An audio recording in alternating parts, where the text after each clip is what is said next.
뒤에 아니다 세 시제 우브라 시 우브리고 시제 시 우브라 난 지금 가다 열래.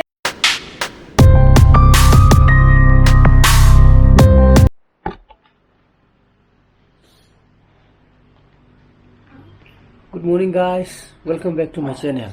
Ma'am mga bini kali.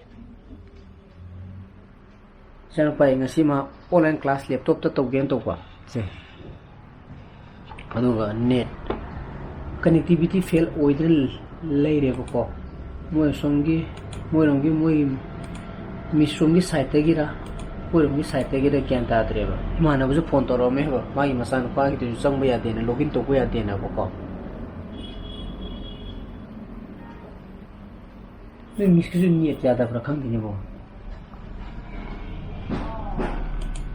कोई wifi जो संगम ten करी वाई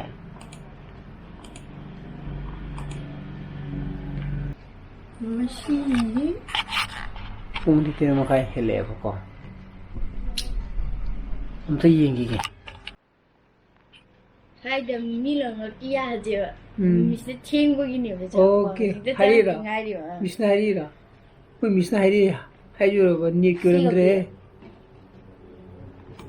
हाँ को सीधे आओ बराबर हाँ सीधे इरो मौसम जी कई सब्जेक्ट ना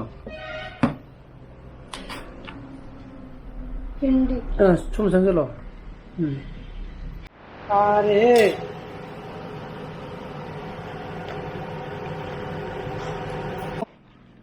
नसी चारोय हायराबा कई विचार दु बदु त्या अने तन ग हौरी जा जा मुदी उती खर लो रो गे ने सा गत्रो ममागी केनो दु मुथल दता दु मुथल दु गसी केनो न संबय आब्रें निबि मजा दो तुम होगल बदा मसंग थोंग सम ना न थयम तो गिबने बा कताई दे बुच्चा खर बुजा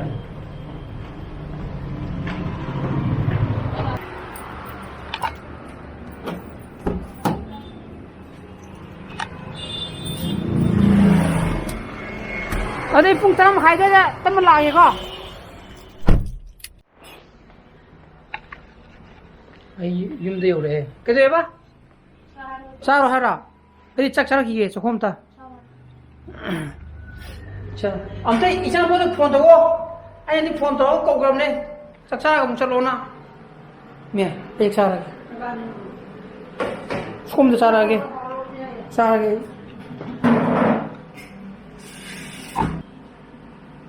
वो मुझे तो रेप का ini फिर चिरम चाय आवा यारे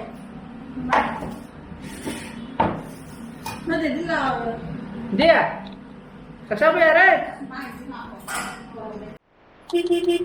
Pung tram sama kai tare traffic jam jadi se office kana bhai timing da khang tram sama kai tas sigi traffic jam jadi ba chalu chulu jaga puri mokta ba so dum si langgo view gi paring kune ba ko ga aga ipok photo kune ba sidana sangai Liberty tu lagi tu nak cleaning apa? Saya ni kita toggle le, minit tera muksu je le.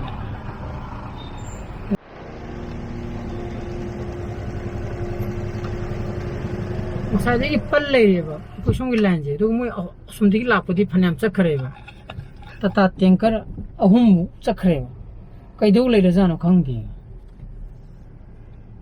Minit kun hinjle ya. Tahu खोंग न सागल अपने कोई जस लाब ai je yum da jita yaro tangai ne ko nga ta mini trang ma da adu ai je por ma ning jang ha akoi gi kasam pata le ba jias ai di clothing house ni ko chero bo nungi ai di polo sir kumba di ka ti me ama ma phangye na hai bane ma por chero ba gi koi gi takina nung to ba pot ma ama adu gi ai di ma gi dukan do kai pot yawi ha madu gi promotion ma ta kapi on na han je ngon da phone torok ne ba ada ai je thabak chin man da nang je kau fu ro ba adu ga ngasai je thabak sa pakan da ai je haitar pakan da 마이다 짱게나 폰 또 보간다 마이 두칸도 하 두칸 주 칸다 바이타레코 아도 폰 또 보간다 주 폰도 만 바이크라고 저기 아이도 юм다 해다가 만 콜백 떠오래 누가 호스트 파워 파운드네 또나 희망이다 모두기 마기 두칸다 야오리바 아이 클로팅 아이템스 매am도 kai kinodo ai ulake ko do ni dress laga charke he tawri gayam chile ngasai halakpa rim sota bago halakpa da tumkha me na changi ni kai thoduro boda ba aduna da chalu ge tibia mosan dum len yadra ba nahangi dana mai yai thira mani ne pura maro isidi ai camera di mammi to se magi aina nga sa habdo mang sam nai habdo mai mang sam tu bi kada na ba hogale kada na adu da us nang yai thi bagi ni ne ka fara bra pungani ma mon wang ngani de o mon khang da ba adu na ne hasa je ni da ka ai sa to no Kala. 작은 게임 없으면 이거. 땀을 들어. 지루한 짝을 봐. 지루한 짝을 봐. 짝을해. Nanti cewek nak kita mina ba? 맞 짝을 봐. 난 가만히 또 봐. Udah punya. 어디 시 갑자기 더 오정 그러. 손도 고야 잘라 놓 잘라. 거기 가hul로이다 짝가다 보고. 살로이나 라코네 봐. 어디나 이 호식 여우래 보고. Kasampata to sida dental studio lena adana yonex lena yonex ki opposite ne bako du ada thai jias thai je sida ne bako aduna changro si du ka kai ke yogi do yeng si ko sida dental studio lena aduga sida na yonex lere china ganesh giri aduga sida jias thai ri je si ne bako aduna karam दुकान और दुकान के जिया size mine's गली rise तो सीधे ले रीजनी को दुना दुकान फ्लोर से अम्मा अन्नी अहूम मरी सुबह से हाँ सीधे जिया साइज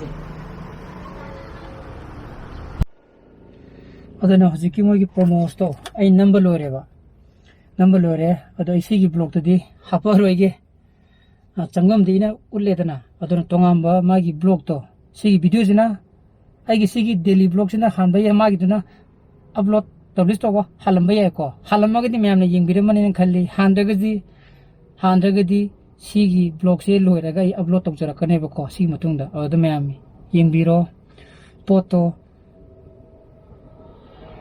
आइना मोगी प्रमोट तोने पंगाइदा हाइजनबगी वानते को पोतो पाइबा कांदा येंबा कांदा फ्रितो हाइरेबा ममन टेक प्राइस तोगा अदुम याब्रना खल्ले बको अदो इसाना थाजद्रगजु चटलागा येंबिरो मोगी हजिकिजुदा दुगु मोगी इंस्टाग्राम पेज तो आई डिस्क्रिप्शन बॉक्स तो आई मुको हापसरमगे मोदमु मैम चंगबियो बको येंबियो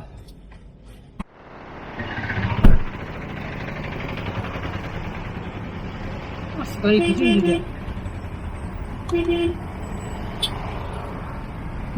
मसा इनंग बिदु थादरमगा हनगिबदो अस केनोगी कोई केनो मरिंग फोटो फोटो संगाई हेल्थ लेगे पुंगाई इन फुंगांग चांगन चलगुन संसारी गाड़ी हम चिल्ले जगह जगह चलबो जगह खुदी मक्ता बको कदेनो हने थोरो ने सिंगा क्या ना लोग तुझे अनिया बोलो लोबिरो आइगिजे मसाइगी प्रमोशन बुदो मदुगी वीडियो अपलोड तो कपिरगे तो बको अदुगा मु अखोइजे बिसाइदा कोइ नाबो चके तो कोने अदु चलरोय अदु चलरोयबा अदु होजि अखोइ दिगैगा चलनेबा Kaida. Pakaya. बाबा बुगो केसरुगे अदुना अखो बागै बानी ओइने केस चलनेबा गाई मसा अखोइना ओइ कारदो कोइ कासको सोइना मोइना पुग्रबको थबा मसा कनेना अदुना गाई चुबुदे इन थौदे दांग उसिलादि खोबादि खुलोइदे मिनाबा पांचरे में पाना है जो हाँ अब बाजार हो जाए नम तम छोड़ दे जो बाजार पांच दूर में कुमार जो है जो पूरे तन थोड़ा देवा कम तो जो हेंग तोड़ा दो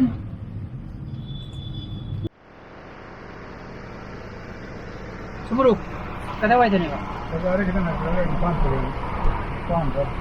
더울 거다 봐. 그리고 손 들어, 라이트. 오케이. 간. 야로, 많이 거 가일래.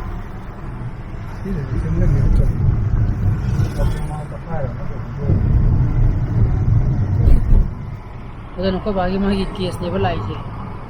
Ani na saya betul mudang dari mana tu dek mohon je pani thogo tu mai tiap sih gari je sok baje. Aduh tinggal saya kau nanti ni dah. Saya itu betul. Tak kena sana. Aje pun tadi mi terasa kere. Luar je. Ko bapa ni jum dah ni. Jauh dah thong tu. Chalo je. Aduh ni jum dah theng dah je kau.